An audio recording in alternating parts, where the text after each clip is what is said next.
Hello बच्चों, नमस्कार। स्वागत है आपका ऑनलाइन क्लास में। तो बच्चों, आप सब लोग कैसे हो? आशा है कि आप सब लोग खुशहाल होंगे और अच्छे होंगे।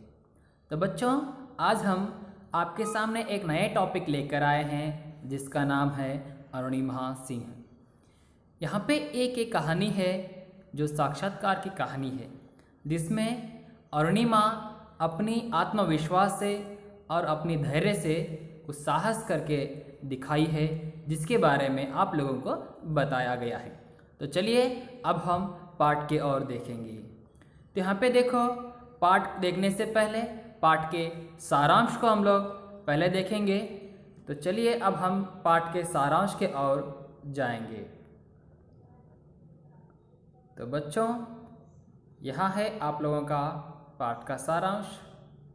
तो देखिए, अरुणिमा सिंह राष्ट्रीय स्तर पर वॉलीबॉल खिलाड़ी थी। एक बार वे लखनऊ बदमाशों ने इनकी सोने की चेन खींचने की कोशिश की। उसी दौरान विरोध करते समय ट्रेन से नीचे गिर गई और इनका पैर कट गया। यानी अरुणिमा क्या कर रहे थे? अरुणिमा सिंह एक वॉलीबॉल खिलाड़ी हैं। ये तो एक बेस्ट वॉलीबॉल खिलाड़ी हैं। एक बार ये क्या कर रहे थे? लखनऊ से दिल्ली जा रहे थे। कहाँ जा रहे थे? लखनऊ से दिल्ली जा रहे थे। तो ट्रेन में क्या होता है, कुछ बदमाशों ने, कुछ चोरों ने इनका गले में सोने का चैन खींचने में यानी चोरी करने में वहाँ पे एक दूसरे को बहस हो जाती है। जब अरुणिमा उनका विरोध करते समय अचानक क्या हो जाता है, वो ट्रेन से नीचे गिर जाती है और उनके दोनों पैर ट्रेन में कट जाते हैं। क्या होते हैं? दोनों पैर कट जाते हैं। सुबह गांव वालों ने इन्हें अस्पताल में भर्ती कराया। कुछ लोगों ने मदद की तो कुछ ने आलोचनाएं की, किंतु अरुणिमा निराशा नहीं हुई। आगे चलकर इन्होंने एवरेस्ट पर चढ़ने का लक्ष्य बनाया। यहाँ पे देखो, इन्हें क्या होता है, इनके पैर कट जाने पर वहाँ के आसपास के लोग इन्हें अस्पताल पहुँचाते हैं और थोड़े लोग इनकी मदद भी करते हैं और बाकी थोड़े लोग इन्हें ताने देते हैं, यानी उन्हें कुछ ना अलग उल्टा सीधा कहते रहते हैं, आत्महत्या करने गई होगी वगैरह वगैरह, उसको डांटते रहते हैं। फिर बाद में इतना सब कहने पर भी अरुणिमा अपना आत्मविश्वास को खोए नहीं और उन कटे हुए पैरों से, यानी वे क्या चढ़ने का, एवरेस्ट पर चढ़ने का लक्ष्य बनाती है। अब तो आजकल देखे होंगे प्लास्टिक के पैर वगैरह डाल लेते हैं, उस तरह वो क्या है, एवरेस्ट पर चढ़ने के लिए लक्ष्य बना लेती है। कुछ लोगों ने हंसी उड़ाई। देखो, एवरेस्ट पर चढ़ना चाहती है सुनकर कुछ लोग उसकी क्या करते हैं, हंसी उड़ाते हैं, किंतु लक्ष्य को सर्वोपरि मानकर वे आगे बढ़ी और लक्ष्य को पूरा भी किया। इस दौरान उन्हें काफ़ी दिक्कतों का सामना करना पड़ा।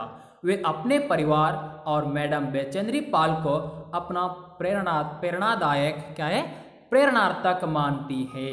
देखो यहाँ पे क्या है कि वो ये क्या सोचिए कि एवरेस्ट पर चढ़ने का लक्ष्य बनाने के पर बहुत सारे लोग इन पे हंसते हैं, मगर वे अपना धैर्य नहीं खोती है।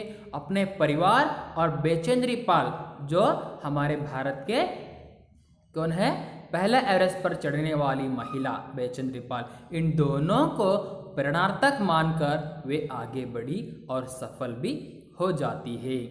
अरुणिमा विश्व को 7 महाद्वीपों में से 5 समिट कर चुकी हैं। अब वह सातों समिट करना चाहती हैं। इन्होंने अपनी आत्मकथा लिखी है जिसका नाम born again on the mountain है। देखो, ये पे हमारे विश्व के 7 अजूबे यानी 7 महाद्वीप जो है, वो सब द्वीपों में ये 5 क्या कर चुकी है, वो पूरा चढ़ चुकी है और उतर चुकी है। और इनका इच्छा है कि वे 7 में चढ़कर उतरना चाहती है। और इन्होंने एक आत्मकथा लिखी है जिसका नाम है born again on the mountain है। इनका एक आत्मकथा है, इसमें इनकी पूरी कहानी हम लोगों को देखने को मिलती है। आज वे बच्चों को एक ही संदेश देती है कि पहले बच्चे अपना एक लक्ष्य निर्धारित करें, फिर उसका पीछा करें। अतः उन्हें लक्ष्य की प्राप्ति जरूरी होगी। ये कभी भी बच्चों को एक संदेशा देना चाहती है, बच्चे एक लक्ष्य को बनाए रखें और उसको फॉलो करें, यानी उसका पीछा करें, वे जरूर अपने लक्ष्य में सफल होंगे। ये इसमें अरुणिमा इस पाठ में इस तरह बता रहे हैं। तो चलिए अब पूरी जानकारी के लिए पाठ के ओर जाएंगे। तो बच्चों यहाँ पे देखिए आप लोगों को पाठ दिखाई दे रहा है। तो चलो अब हम पाठ के ओर शुरू करेंगे। यहाँ पे कार्डोवा अरुणिमा के साथ बातचीत करते हुए आप लोगों को कुछ बातें बताएं। यहाँ पे देखो यही है अरुणिमा सिंह, और ये जो एवरेस्ट पर चढ़ने के लिए वे तैयारी, जैसे देखो किस तरह तैयार हुए हैं, उसके जैसे पैर कटे ही नहीं ऐसा हमें लग रहा है। कितनी तैयारी के साथ वो एवरेस्ट पर चढ़ने के लिए तैयार हो गई। तो चलो कार्डोवा पूछ रहे हैं, अरुणिमा आप हमारे बच्चों को अपने बारे में कुछ बताइए। कार्डोवा अरुणिमा से बोल रहे हैं, अरुणिमा आप हमारे बच्चों को अपने बारे में बताइए। तो अरुणिमा बता रही है, मैं अरुणिमा सिंह, जैसा कि आपने अभी अभी कहा, कक्षा 6 से मैंने खेलों में भाग लेना शुरू किया। राष्ट्रीय स्तर पर भी वॉलीबॉल खेला, साथ ही मैंने वकालत की परीक्षा उत्तीर्ण की। ये देखो क्या कह रहे हैं, यानी ये कक्षा 6 में छठी क्लास में रहने जब भी ये क्या है खेलना शुरू करती है, और ये एक वॉलीबॉल प्लेयर भी है। साथ ही साथ उतना ही नहीं, राष्ट्रीय स्तर पर भी वॉलीबॉल खेला है, राष्ट्रीय स्तर पर भी ये वॉलीबॉल खेल को ये खेला है। साथ ही साथ वकालत की परीक्षा भी उत्तीर्ण की है, यानी वकील की LLB एग्जाम भी इन्होंने उत्तीर्ण की है। इसके बाद वर्ष 2011 में मुझे देश की सेवा करने का मौका मिला। इस सिलसिले में मुझे लखनऊ से दिल्ली जाना था। इस सफ़र के दौरान रात के 1-2 बजे ट्रेन में 4-5 बदमाशों ने मेरे गले में पड़ी सोने की चैन खींचने की कोशिश की। यहाँ देखो इन्हें क्या हो जाता है, वकालत की परीक्षा उत्तीर्ण होने के बाद 2011 में इन्हें राष्ट्र की सेवा करने का एक मौका मिलता है, इसलिए वे लखनऊ से दिल्ली जा रहे थे। तो जब लखनऊ से दिल्ली जाते समय ट्रेन में रात के 1 या 2 बजे समय क्या होता है, 4-5 चोर आ जाते हैं, बदमाश यानी चोर आ जाते हैं। इनके गले में रहे हुआ सोने का चैन उसको चुराने की कोशिश करते रहते हैं। तो मैंने उनका विरोध किया। इस विरोध के दौरान मैं ट्रेन से नीचे गिर गई। ट्रेन के जाने के बाद मैंने उठने की हिम्मत जुटाई, लेकिन मुझे इसका अंदाज़ा भी नहीं था कि मेरा पैर कट चुका है। मैं जैसे जैसे पेट के बल वहीं पूरी रात पटरी पर पड़ी रही। जब सुबह हुई तो पास ही के गांव के कुछ लोगों ने मुझे अस्पताल पहुंचाया। देखो जब वो लोग चोर इनके गले में का चैन चुराने आते हैं, उनका विरोध करते समय क्या हो जाता है, वे ट्रेन से बाहर गिर जाते हैं और इनके पैर कट जाते हैं। जब ट्रेन चला जाने के बाद ये उठने की कोशिश करती है मगर उठ नहीं पाती है। उन्हें अंदाज़ा भी नहीं था कि उनके पैर कट गए, पता भी उतना वो बेहोश उतने डर गए हैं, वो नीचे गिरने पर उन्हें पता ही नहीं चला कि उनके पैर कट गए हैं या नहीं। उठने की कोशिश करने पर उन्हें पता चलता है कि मेरे पैर कट गया है। क्या हो गया है, उनका मेरा पैर कट चुका है ऐसा उन्हें पता चलता है। मगर वहाँ से पेट से ही रेंगते रेंगते वो क्या करती है, रात भर वहीं पटरी पे गुजारती है। सुबह हो जाने के बाद वहाँ के आसपास के लोग आकर उन्हें अस्पताल पहुँचाते हैं। देखो इस तरह घटनाएं हम लोग भी टीवी में भी देखे होंगे। यहाँ पे सच ये इन लोग जो बता रहे हैं, जो इनके अंदर जीवन में घटी हुई घटनाएं आप लोगों को बता रहे हैं।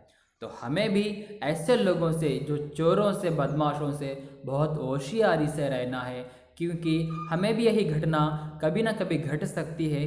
हमें होशियारी से काम लेना है। अगर देखो एक सोने के चैन की वजह से पूरा का पूरा हमारा जीवन ही यहाँ पे नष्ट होने का संभव होता है। इसलिए हम लोगों को जो भी करेंगे सोच समझकर काम करना है। फिर देखो आगे क्या होता है। कार्डोवा, उस दुर्घटना के दौरान आपका सामना कैसे लोगों से हुआ, यानी उस दुर्घटना के बाद, यानी आपके पैर कट जाते हैं, बाद में अस्पताल पहुंच जाते हैं, उसके बाद कैसे कैसे घटनाओं कैसे कैसे लोगों से आपका सामना होता है, ये काढ़वा पूछ रहे हैं। तो अब उसका उत्तर अरुणिमा दे रहे हैं। देखो अरुणिमा, उस दुर्घटना के दौरान मुझे अच्छे बुरे दोनों तरह के लोग मिले। कुछ ऐसे लोग भी थे जो कह रहे थे कि मैंने आत्महत्या करने की कोशिश की होगी, टिकट नहीं होगा। एक तरफ कुछ लोग इसी तरह की अनेक आलोचनाएं भी कर रहे थे, तो कुछ लोग ऐसे भी थे जिन्होंने मौत और जीवन के बीच लड़ रही अरुणिमा को रक्तदान दिया, जिन्हें मैं जानती तक नहीं थी।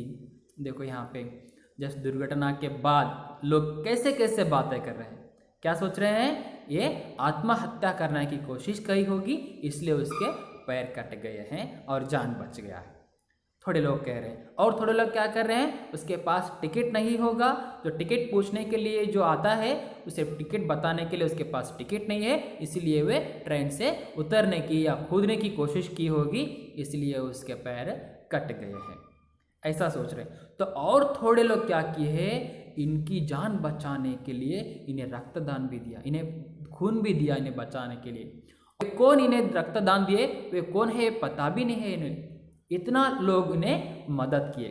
थोड़े लोग मदद करते हैं, थोड़े लोग डांटते हैं, यानी जीवन में अच्छे और बुरे दोनों का सामना हमें करना पड़ता है।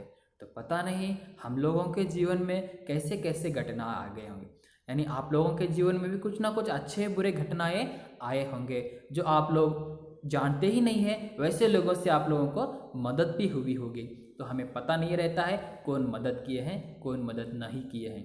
तो हम लोगों को हमारे जीवन में बहुत होशियारी से आगे बढ़ना है। जैसे भी जो भी संकट आते हैं तो हमें डरना नहीं है, हिम्मत से आगे बढ़ना है, जैसे अरुणिमा ने आगे बढ़ा है। तो बच्चों, तो अब हम इस पाठ को यहीं समाप्त करेंगे, आगे की पाठ को अगली कक्षा में देखेंगे। तो बच्चों, आप लोग इस पाठ में जो कुछ भी वर्कशीट देंगे, यानी CW वगैरह तैयार करना है आप लोगों को, और इस वीडियो के बाद आप लोगों को PDF में इस पाठ का पूरा पाठ मिल रहा है, और उसके साथ साथ इन पाठ के प्रश्नों के उत्तर भी मिल रहा है। उस सब को आप लोग अपने CW में लिखिए। कुछ डाउट्स है तो आप आसानी से हमें डाउट्स पूछ के क्लियर कर सकते हैं। तो बच्चों, अगली कक्षा में इसका अगले पार्ट के साथ आपके सामने उपस्थित रहेंगे। तो तब तक के लिए धन्यवाद।